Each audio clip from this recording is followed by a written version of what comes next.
Hello everyone, my name is Tyler Selhorn and welcome to another episode of The Remote Show, where we discuss everything to do with the remote work with the people who know it best. Thanks so much for listening. The Remote Show is brought to you by We Work Remotely, the largest community of remote workers in the world. With over 220,000 unique users per month, We Work Remotely is the most effective way to hire. Today we are blessed to be learning out loud with Christelle Rohaut. Christelle is the CEO of Codi. Christelle aspires to achieve positive social and natural impacts for happier livelihoods and seeks to innovatively rethink urban systems to help cities be a happier place for all. Christelle founded Codi during her master's in city planning at the University of California at Berkeley in 2018. She was also a fellow at the Ellen MacArthur Foundation, specializing in the circular economy. Christelle applies her skills as a city planner and entrepreneur to provide a new way to lease offices aligned with hybrid and decentralized work. She was honored as a Forbes 30 Under 30 winner in 2020, and her work with Codi has been recognized by Fast Company, the New York Times, the Wall Street Journal, and TechCrunch. Her mission goes far beyond just providing space. Codi is a way to build more sustainable cities while empowering companies to thrive and employees to have a better work life. So, tell us, Christelle, what problems are you trying to solve with Codi? Well, first, thanks a lot for having me here. I'm very excited. What problems are we trying to solve? Many, but I come from the urban planning world. And so for us, the big mission behind Codi is to help decentralize access to workspaces and empower companies to actually have a true plan to implement hybrid work. The way the commercial real estate world works today is completely outdated. It is not aligned with flexible work. It's not aligned with decentralized work. So we need to completely rethink commercial real estate. With Codi, we try to do just that. Okay, you said a bunch of really interesting things there off the top. What do you mean when you say decentralizing access to office space? What's kind of contained in that's a big idea, but pull it apart a little bit for us. Yeah, I mean, when I came to the US like 7 years ago, I'm French, and I got kind of a culture shock about like the way cities are structured in the US compared to Europe. And it's mostly because there's a centralization of commercial real estate, and then it's massive zones that are just residential real estate. And so that forces people to do a commute every day, and that's not efficient. It's not environmentally friendly. It takes hours away from your day as an employee. So our core mission has always been to try to like decentralize access to workspaces, meaning get that space that is right now just downtown closer to people's homes. There are some offices in neighborhoods. There's not as many as in downtown areas, but they're very hard to lease because it's a 5-year lease and then you have to figure out everything. It's like a really big pain for companies to do that, so they just don't. And if you want the ease of a co-working space, it's all downtown. We are creating like an easy way to get a space that is turnkey, that is like flexible, where you can have just a couple of days a week, and that can be anywhere in the city, not just downtown. Okay. What I'm hearing you say is that, like, for me, I'm just full disclosure here. I'm dialing in from the post-industrial Midwest, where land is fairly inexpensive. I'm in a home office. Thank you very much for the opportunity to have some cheap enough housing for us to have a spare bedroom that we could convert into an office. What I'm hearing you say is that for those denser communities, those denser jurisdictions where we've said, okay, in order for us to use this land and real estate effectively, we need to put all the offices next to each other, right? And we also need to like kind of gate how we manage this space and make it much more difficult and closer together, and like all the services that are associated with that are all kind of like matching just that one kind of building use. What I'm hearing you say is we want to unbundle those things from one another. I'm hearing you say that, like, wait a second, what if we just let people use the office that's nearest them? Am I hearing you well, or correct me where I'm misunderstanding? Yeah, there is supply of offices in neighborhoods, but it's massively underutilized because the legal model and the operational model to get an office space is just not aligned with the actual use. Like, as we know, people work remotely or they work like twice a week maybe in person. And for a company, it's just not worth putting a hub in a neighborhood for people to show up like once a week or twice a week, right? And Mm-hmm. also like to put all the expenses in converting that space into like a productive and cozy and warm space for their employees. So where there are concentration of employees and the companies want to, open a hub, so that a hybrid hub, so that employees can go just a couple of days a week, there's no solution. They need to do co-working, and that's like downtown. Like all the co-working Mm. spaces are clustered downtown. And so yeah, so that's why like we kind of like breaking the status quo when we want to unlock and unleash all that potential that's just sitting vacant in our neighborhoods. Very cool. You're kind of like dancing around the edges of like the really thorny stuff, right? You're saying, this is legal, and like leases, and you said the way we did it was outdated. Give us the nuts and bolts there. Tell me how to lobby the city here to Yeah. unlock the zoning laws, or what should I be saying? I'm someone who is an advocate for remote working, for hybrid working, for flexible work arrangements and flexible office arrangements. How do I say it so that it gets to the beautiful future that Codi and you have been dreaming of? I think it's pretty simple. It's the 5-year lease is history. This, like, I'm not even saying 10-year leases because that's even more of a joke. Like, but the 5-year lease is dead. Like even the big companies are not doing it. And it's not just the city. It's all landlords and all brokers who have been working with this model for a century. And this is the biggest shock for them. For commercial real estate, remote work and hybrid work has been the biggest shock in the industry. And they need to adapt, but they don't really know how.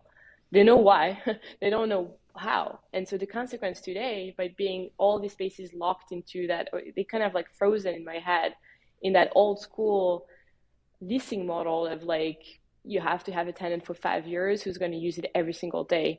That is not how companies work. That is not how people work today. And so how can we like break that so that we offer a model that's actually aligned with what companies and people want, which is just a couple of days a week, risk-free. So like maybe 6 month commitment, no more, or 12 month, and even 12 month, it's kind of a long time. And then the space has to be kind of ready. It has to be turnkey. You can't ask people to also like purchase the furniture and like figure out the IT and then contact the cleaners. That's like office leasing was so complex and so intense. It has to be completely revamped so that space, I do believe in a world where people want to be in person sometimes, and space is that value of bringing people together and building that culture sometimes in person and helping people be more productive. But it won't do that outcome, or it won't give that output with this current model that is from the past. Okay, so I'm curious to hear you tell us a success story that you've seen. I'm curious to hear you even describe, like I've said, where I'm calling from my home office here in the Midwestern United States. I'm curious to hear how you're working, or how you're seeing customers of Codi, or folks that you're consulting with. Like, how do you see people being successful, or landlords like making adjustments and then finding success? Tell us the happy path. Well, the space I'm in today is actually a success story itself. Like the space was vacant for 2 years, and when we took it over, it's a partnership with the landlord. It's a win-win situation. If we have a client, then we all win. If we don't have a client, nobody loses. It's status quo. Where before the WeWorks and Co, they were like over-promising, so they were taking like 20-year leases and then trying to cram people in that space and like marketing the hell out of that building. It's not what we want to do. We want to see where the demand is at, and meet that demand from like the employees and the companies. And if it's this space, then great. If it's 2 days a week, great. If it's full time, why not? Like, and so when we took over this space, like within a matter of weeks, we got some companies to use this space like once a week, every Thursday. And then we have another one who uses now twice a week. And now a third one is using it like once a week. So now the space is full and it has life, and it actually serves a lot more people and companies than if it was locked into that 5 year lease model, where it stays vacant for longer, and then you forcing it upon employees to come because you have that investment as a company.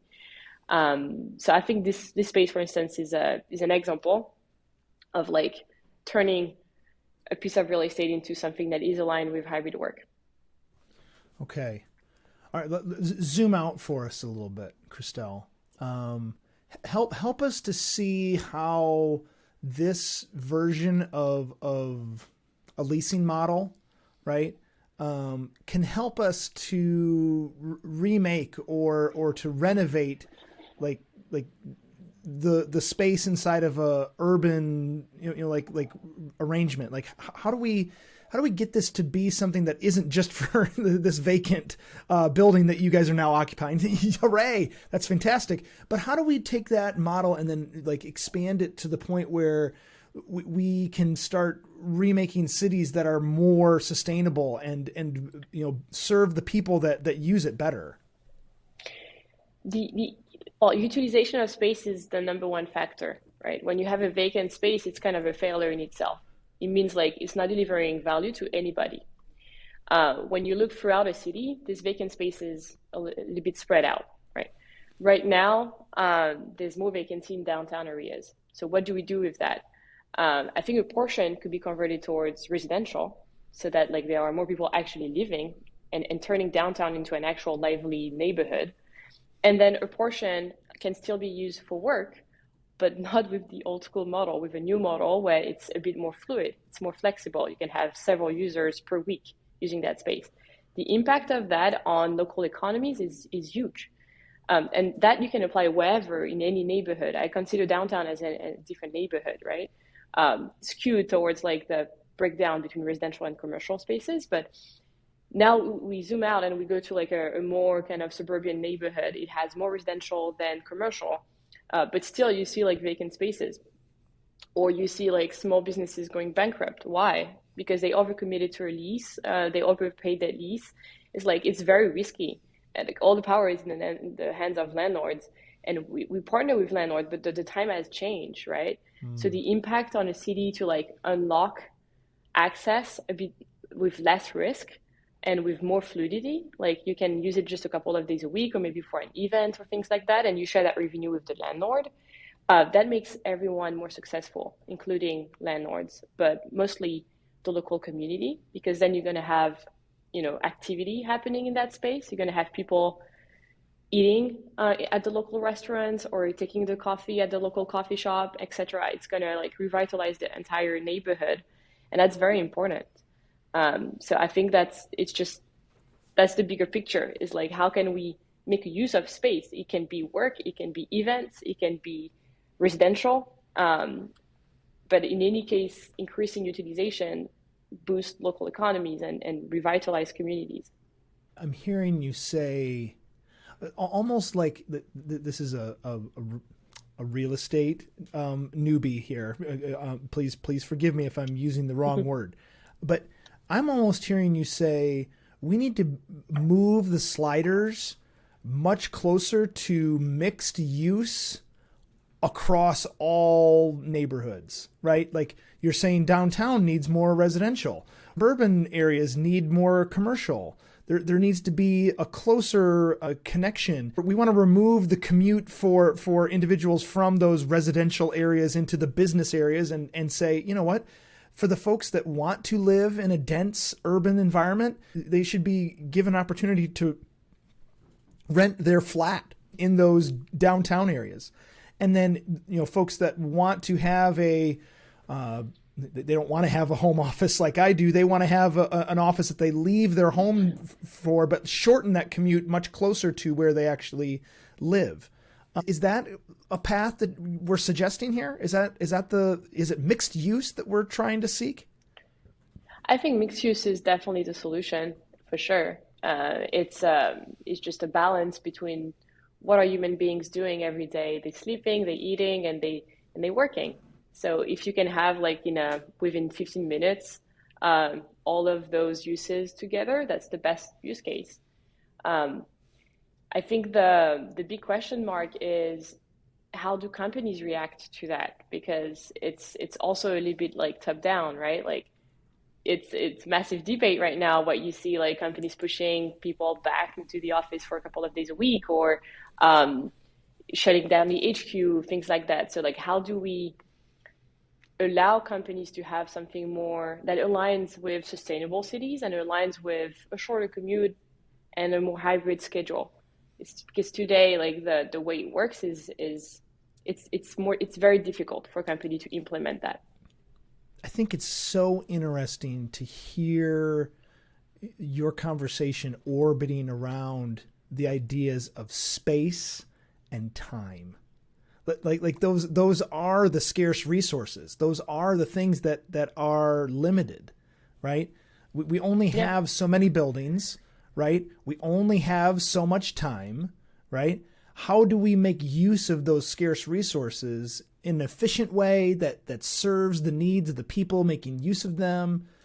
I think like obviously like it's very very physical, like what you're talking about, of like but it's also these esoteric, like metaphysical kind of like things as well, to say like, okay, no, we're managing the space and time of people. I love it. I love it. I was just thinking in the very early days of Codi, we were sharing homes during the day with remote workers because the homes at the time were massively underutilized during the day. And what do you have around you? You have homes. So like that's the shortest commute you can ever do, is like go Mm. work at your neighbor's house, right? Hmm. For various reasons, that model is difficult to roll out and to be successful.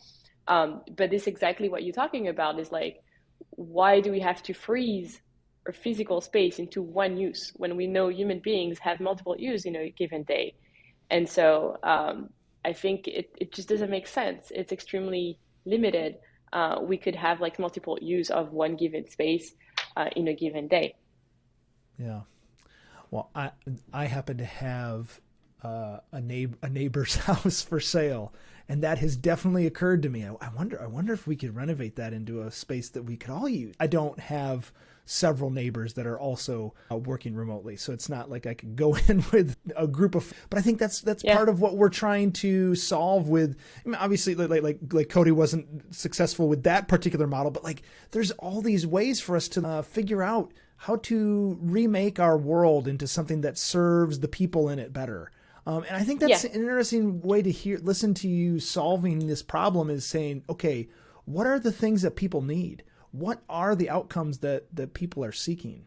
One of my very favorite questions to ask is this idea of thinking about, and I want you to like narrow in on your speciality, right? Of saying, okay, before the pandemic, remote working and flexible working and hybrid working were of this kind of variety, and thinking of especially of offices, and like this continuum of centralized versus Yeah. decentralized office space. And then that time during the pandemic, and then now this moment we're in now, and beyond. How would you describe the different epochs of time for us there? It's been quite a ride. It's incredible how much it changed. Because when we started Cody, it was 2018, 2019. Remote work was like the cool kids were doing it, but like Yeah, not very many weirdos people, get guilty. right? Yes, Like yes. it was growing though. Like there was a lot of data showing that it was growing over like years over years.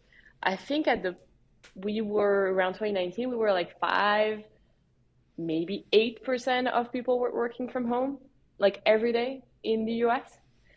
Now it's like, I want to say it's everybody, not every day, but like everybody works from home like 3 days a week or twice a week. Besides, like when you are in a manufacturing job or hospitality Hmm. and things like that, if you exclude those jobs that require you to be on site, the laptop jobs are, I don't know a single person who goes in the office every day. I don't know a single one. I don't work in banking, but you know, um, and that's incredible. That's like in only 2 years span. So what that means for real estate is, as I mentioned initially in this podcast, it's the biggest shock in history for commercial real estate. I do believe that. So before the pandemic, I think if we think about power dynamics, landlords had all powers. Like everyone wanted space. Like I remember startups that were very small take like spending so much money on offices and taking those leases, and um, it was, I don't know, it was maybe like something about status, or it was part of society. It's just like a norm. Everyone had a space, and then WeWork was booming in 2018, 2017. Like that was like the first like true innovation of real estate, right? Like co-working space. There's were other co-working spaces before WeWork, but they were the first one to make it like really mainstream. And so then it was more of an idea of like, oh, okay, now we can have like some sort of community within a space and multiple companies like sharing the same space, like kind of like the roommate situation. That was like first innovation before pandemic. Pandemic hit, and suddenly all these buildings go empty.